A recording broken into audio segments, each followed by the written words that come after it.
চট্টগ্রামের সীতাকুণ্ড উপজেলার জঙ্গল সলিমপুর এলাকায় পূর্ণ নিয়ন্ত্রণ প্রতিষ্ঠার দাবি করেছে পুলিশ।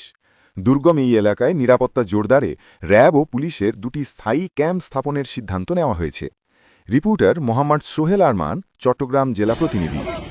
সোমবার ৯ মার্চ দুপুরে সাংবাদিকদের ব্রিফিংয়ে চট্টগ্রাম রেঞ্জের উপমহাপরিদর্শক বা ডিআইজি আহসান হাবিব পলাশ এই তথ্য জানান। তিনি বলেন, ভোর থেকে যৌথ বাহিনী এলাকায় অভিযান চালাচ্ছে।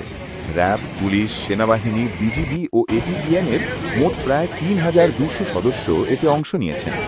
অভিযানের মূল লক্ষ্য ছিল বিশাল এই এলাকায় প্রশাসনিক নিয়ন্ত্রণ প্রতিষ্ঠা করা এবং তা অর্জন করা সম্ভব হয়েছে বলে দাবি করেন তিনি। তবে অভিযানের সময় জঙ্গল সলিমপুর ও আলীনগর এলাকার ইয়াসিন বাহিনীর প্রধান মোহাম্মদ ইয়াসিন পালিয়ে গেছেন বলে জানান ডিআইজি।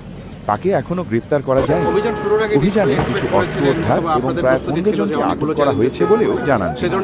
তবে এলাকার অনেক স্থানে মোবাইল নেটওয়ার্ক না থাকায় এখনো সুনির্দিষ্ট তথ্য সংগ্রহ করা সম্ভব হয়নি বলে উল্লেখ করেন তিনি।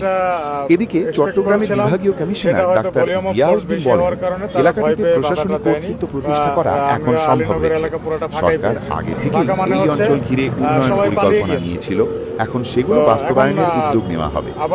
পাহাড়ি দুর্গম এলাকায় ক্যাম্পগুলোর নিরাপত্তা নিশ্চিত করতে প্রয়োজন অনুযায়ী ভারী অস্ত্র মোতায়েন করা হবে বলেও জানান ডিআইজি আহসান হাবিব পলাশ। সোডা টিভি, ঢাকা।